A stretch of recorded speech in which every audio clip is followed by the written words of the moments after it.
اب خامنائی صاحب کے بعد آپ ایران کا بھوشیہ کیا دیکھتے وہ ایک بڑا کٹر پنتھی تھا اور وہ چلا گیا۔ یہ سب نیریٹو بنایا جاتا ہے۔ آئی آر جی سی کے جو بڑے بڑے کمانڈرز ہیں، بڑے لیڈرز ہیں، ان کو مینج کرنا، وہ زیادہ تیز ہوں گے، وہ زیادہ سخت ہوں گے۔ یہ جھگڑا جو ہے یہ محض ایران کا اور اسرائیل کا نہیں ہے۔ وہاں اسرائیل کے معاملے میں ٹرمپ اتنا نہیں کر سکتے جتنا نتانیاہو کر سکتے ہیں۔ میرے ساتھ اس وقت ٹائمز نو نوبھارت پر ایک ایسی شخصیت ہیں جو آپ کو اسکرین پہ دکھائی دے رہے ہیں، سعید نقوی صاحب، جو کہ مدھ ایشیا کے بارے میں اور خاص کر ایران کے بارے میں جتنی سمجھداری رکھتے ہیں، جتنی نالج رکھتے ہیں، شاید بہت کم ہندوستانی پترکاروں کے پاس ہو اور کالمسٹ کے پاس ہو۔ نقوی صاحب، بہت بہت شکریہ وقت نکالنے کے لیے۔ زیادہ سمے ضائع نہیں کرتا ہوں، سیدھے اس چیز پر آتا ہوں۔ آج اس لڑائی کا چوتھا دن ہے، اور اس چوتھے دن کو آتے آتے ابھی بھی ایران کی طرف سے زبردست ریٹیلیشن پورے سینٹرل ایشیا میں دیکھنے کو مل رہا ہے۔ میں یہ جاننا چاہوں گا دو تین چیزیں۔ پہلا تو یہ کہ اب خامنائی صاحب کے بعد آپ ایران کا بھوشیہ کیا دیکھتے ہیں؟ آپ کا کیا آکلن ہے؟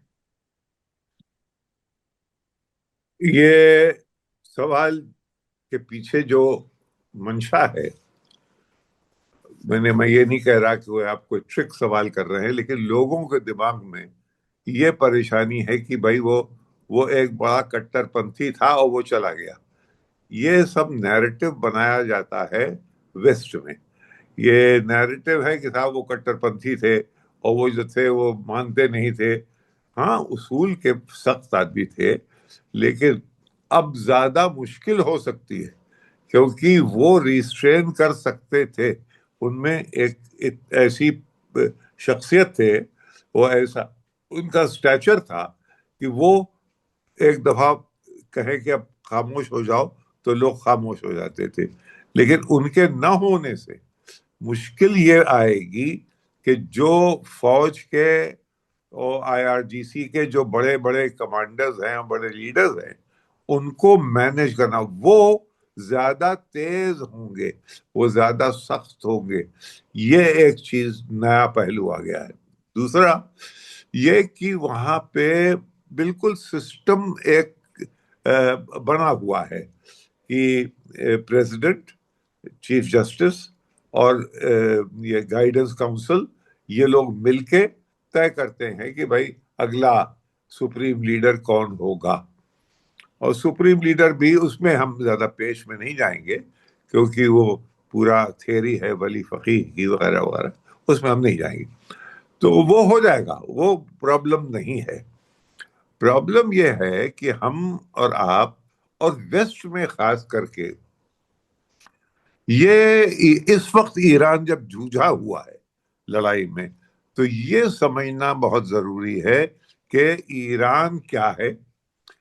ایک میجورٹی شیعہ ملک ہے، مسلم ملک تو ہے ہی ہے، شیعہ بھی ہے، اور یہ شیعہ اسلام کی کچھ خاص چیزیں ہیں۔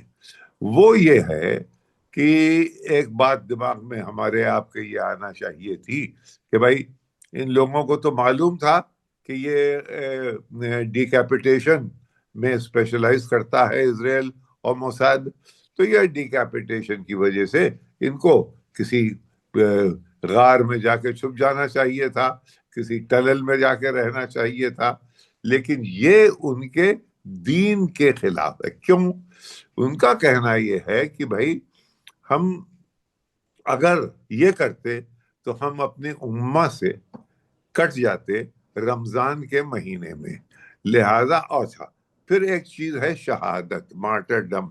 یہ مارٹرڈم جو ہے اس کو سمجھنا بہت ضروری ہے، کیونکہ 680 میں 632 میں پروفٹ آف اسلام کی ڈیتھ ہوئی ہے، اور 680 میں اس کے عراق میں یوفریٹیز ریور کے بینک پہ ایک جگہ ہے کربلا۔